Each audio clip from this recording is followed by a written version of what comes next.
Oh, कस्तो राम्रो wow एकदम एकदम खाइदिनु न त्यसो भए कुन चाहिँ कस्तो राम्रो देख्यो जसले मकर सुसले हात चार्छ चिसो पनि खान्छौँ चाहिँ त्यसलाई चिसो भन्दैन ल बहिनी चिसो हो क्या चिसो हो एउटा चाहिँ बनाएको कसले सबिना मगर्नेले हजुर मेरो छोराले नि खाएको रे ओहो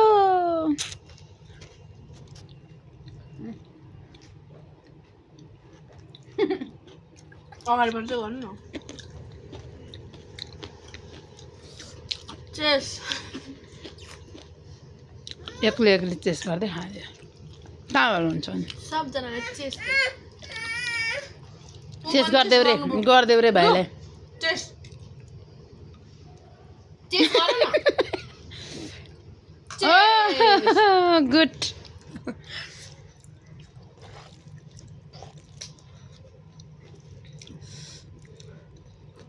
धेरै गफ गरेर भने खानु पाउँदैन क्या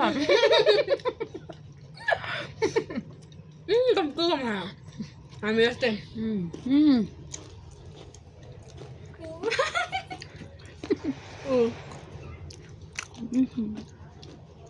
बाबु मिठो यस्तो भन्दा गुड भनिदेऊ न ल जाए अब खतराले भन्छ नि गुड त फेरि गुड भनिदेऊ त बाबु गुड भनिदेऊ यो के खुर्सानी धुलो खुर्सानी के अरे सुकेको काटेर लाएको झन् सबैले झन् पिरो कस्तो मिठो है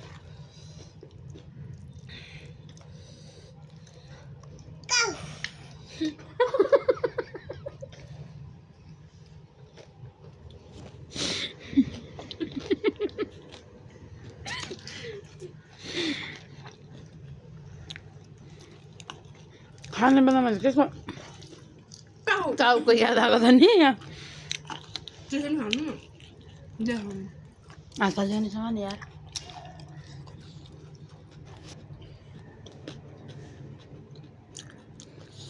उहाँले चाहिँ रक्सी हो कि तर यो फुड कलर लाएर चिसो जस्तो देखाउनु भएको हो कसको पो रक्सी अहिले थाहा हुन्छ यता चाहिँ हाम्रो डन बाबु हेलो भनिदेऊ हेलो भनिदेऊ न सानो हेर आमाले त रक्सी खायो छोरालाई पनि खुवाएर मुख बिगार्दै खाइरहेछ यहाँ चाहिँ सकिनु आँटिसक्यो तर पनि मिठो चाहिँ भइरहेको थियो अब के यसपछि यस्तो गरेर उता अनि यता कस्तो मिठो भएछ है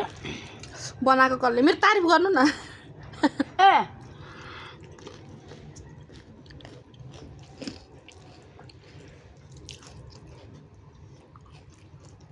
थ्याङ्क यू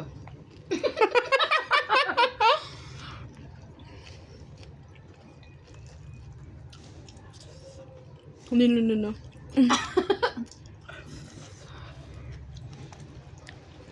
छिटो सकिन्छ भने धेरै धेरै खाएको अर्थ ए निल्नु गाह्रो भयो यस्तो चिसोमा चिसो खाम भन्ने चाहिँ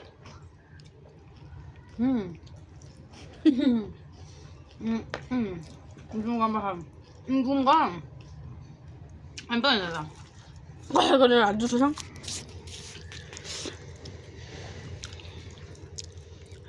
यसले चाहिँ रक्सी र के होइन के दिउ मलाई दिउ बाक्लो लाग्छ नि त अनि त्यही भएर पानी लाएर खाएको के गाई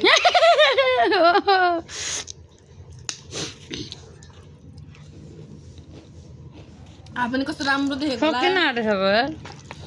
मैले चाहिँ अलिकति पनि खाएको छैन म खास गरी कुक हो तर पनि अब के भन्नु मैले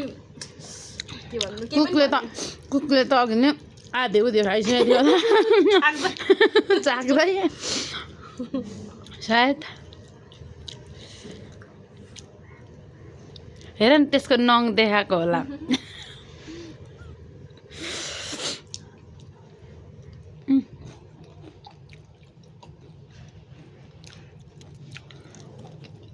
नङ होइन कि म खाँदाखेरि पेटतिर त असली के नराम्रो देख्नु भनेर त्यस्तो खाने बेलामा मतलब गर्नु हुँदैन क्या यता उता गम कहाँ गम दिने हो बहिनी म फेरि अलिक संस्कारी पऱ्यो त्यो अँ। यताको उताको मलाई अलिक मतलब हाम्रो घरमा फेरि सिलिन्डर दिएर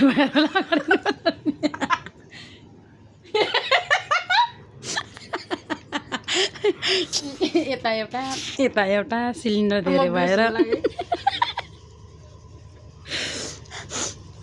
कतिको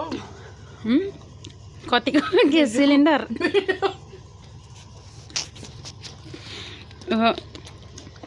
यसलाई कट गर्नुपर्छ मैले फेरि क्यामेरा गएर अलिक खानु लाग्छ त्यही भएर होला गम के गम बजाएको त्यही भएर सक्न आँटेछ त नि गिलास त खालि हुन आँटेछ त